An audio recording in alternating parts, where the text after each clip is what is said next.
Olá, terceiro ano, tudo bem? Vamos a mais uma aula, né? Dando continuidade ao nosso conteúdo.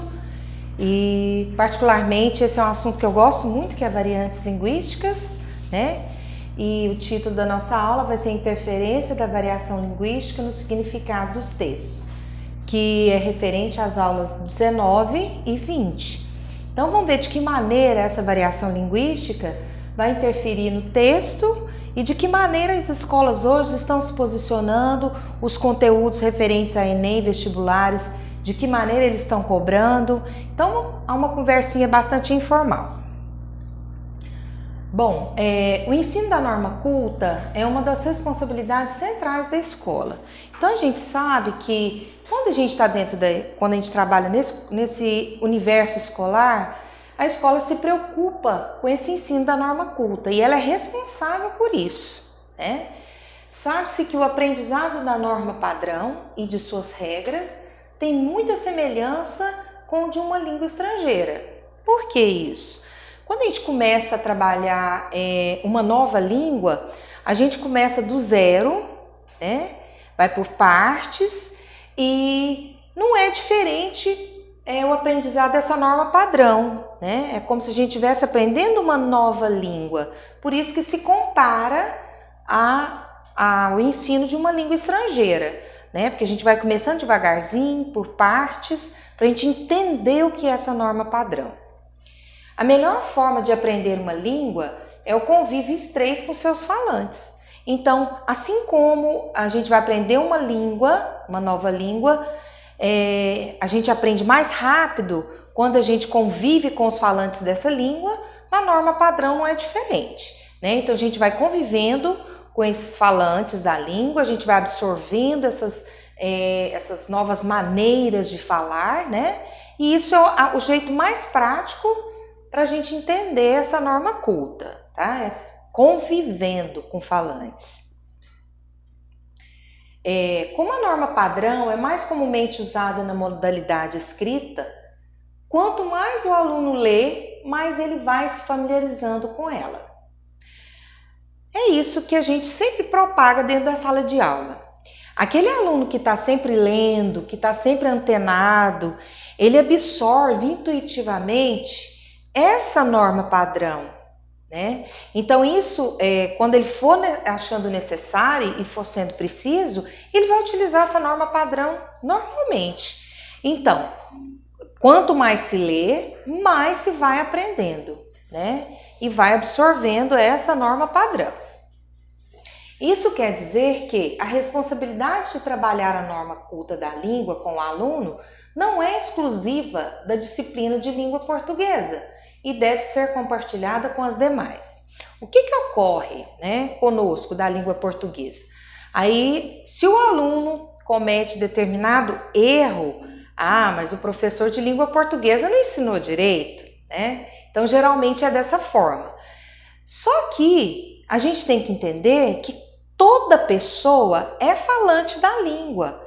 Então, ele é obrigado, né, e principalmente os colegas professores, ele é obrigado a entender essa língua. Então, não é responsabilidade exclusiva do professor de língua portuguesa. Todos têm que compartilhar, né? E todos têm que fazer a sua parte, tá bom?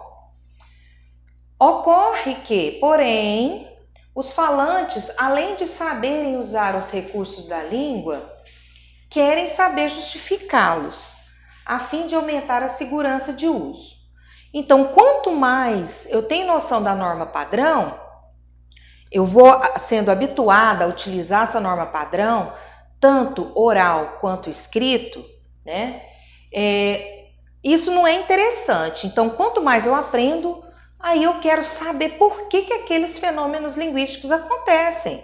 Então, eu quero entender o que está por trás das manobras linguísticas para que eu entenda, né? E isso aumenta a minha segurança quando eu vou usar, tanto no texto escrito quanto oralmente, tá? Então, como isso é uma competência que discrimina os cidadãos, o ensino escolar não pode deixar de ter essa expectativa, tá? Então, quanto mais eu aprendo, Tem-se uma certa arrogância nesse aprender que acha que o que eu aprendi vai ser melhor do que o outro que não aprendeu. Então, essa competência que discrimina os cidadãos é nesse sentido, né? Às vezes a gente estuda um pouco mais, aí a gente tem essa presunção de achar que somos melhores do que os outros, né?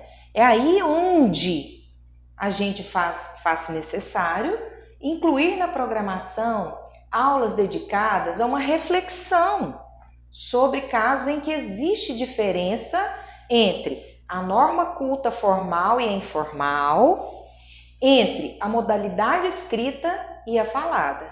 Então, essa reflexão é importantíssima, né? É importantíssimo a gente ter essa noção. Por quê? Às vezes o aluno fala assim, mas eu não sei português, né? Então, geralmente é dessa forma que se fala. E não é verdade.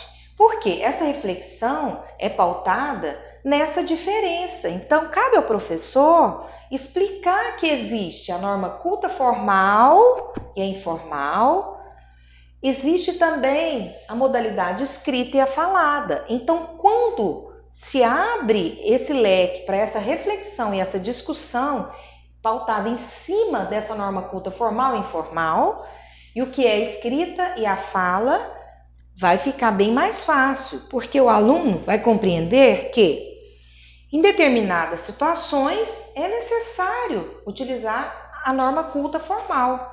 Já em outros é a informal. Há diferença entre quando eu escrevo e quando eu falo. Então, quando se deixa claro, né, essas diferenças, fica mais fácil para a pessoa entender como é que procede essa ideia da variação dentro dos textos. Então, sabendo-se desse processo todo, né, dessa reflexão, chega-se à conclusão que toda variação linguística deve ser vista como riqueza e não como decadência. Então, muitas vezes a gente vê nos discursos por aí, a pessoa falando, por exemplo, problema, e todo mundo olhar atravessado, né? Então, isso é só um ponto que eu cito para a gente entender. Bom, então, isso não é decadência, né? É o modo que a pessoa tem de se expressar.